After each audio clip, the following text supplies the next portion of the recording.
Shalom warga kerajaan, penuh sukacita kita di dalam perayaan yaitu kematian dan kebangkitan Tuhan Yesus. Dan tema yang kita ambil, More Than Amazing Grace, Heavenly Grace. Karena itu mungkin kalau dikasih judul, saya berkhotbah tentang The God That Stooped Down, Tuhan yang membungkuk ke tanah.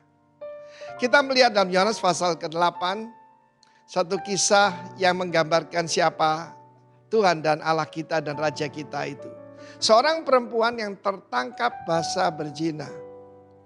Jadi bukan lagi kata orang, bukan karena konten porno, tetapi tertangkap dalam keadaan bukan tertangkap kering, tertangkap basah.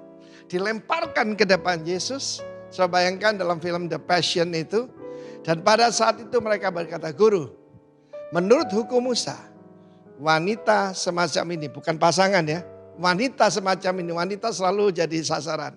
Harus dirajam dengan batu sampai mati. Apa katamu?" Dan Yesus membungkuk ke tanah dan menulis. Seorang raja tidak akan membungkuk ke tanah. Dia datang sebagai hamba. Dia mengosongkan dirinya, kenosis. Ketika menciptakan manusia pertama Adam, Allah turun dari langit. Dan bukan cuma berjejak di tanah, membungkuk ke tanah, mengotori tangannya yang mulia, membentuk tubuh daripada Adam. Dan mengembuskan nafas kehidupan, roh dari sorga, tapi tubuh dari bumi. Dan Yesus menulis ke tanah. Pada saat itu mereka mengajukan satu jebakan buat Yesus. Kalau Yesus berkata, emangnya gue pikirin rajam saja. Dia akan berurusan dengan otoritas Romawi. Tetapi kalau dia bilang, jangan dong, kasihan kan. Beri dia kesempatan. Maka dia dalam posisi susah. Berarti dia melanggar hukum Taurat. Tapi dia berkata, barang siapa tidak pernah berbuat dosa. Hendaklah dia melemparkan batu yang pertama kali.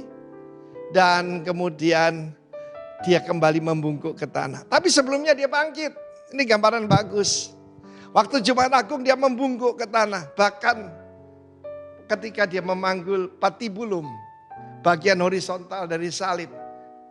Tuhan yang tidak pernah membungkuk itu, membungkuk karena beban daripada salib. Saya dengar sekitar 50 kilogram. Sehingga dia terjatuh beberapa kali. Dia membungkuk kembali dan menulis di tanah. Itu jari yang pernah membuat 10 perintah Allah dengan jarinya. Dan dalam Alkitab jari selalu berbicara the Spirit of the Lord, kuasa Tuhan, the power of God. Dan kemudian mereka mundur satu persatu dari yang paling tua sampai yang paling muda. Ada banyak sekali spekulasi apa yang ditulis Yesus. Tapi saya percaya jari itu mengukir di hati mereka.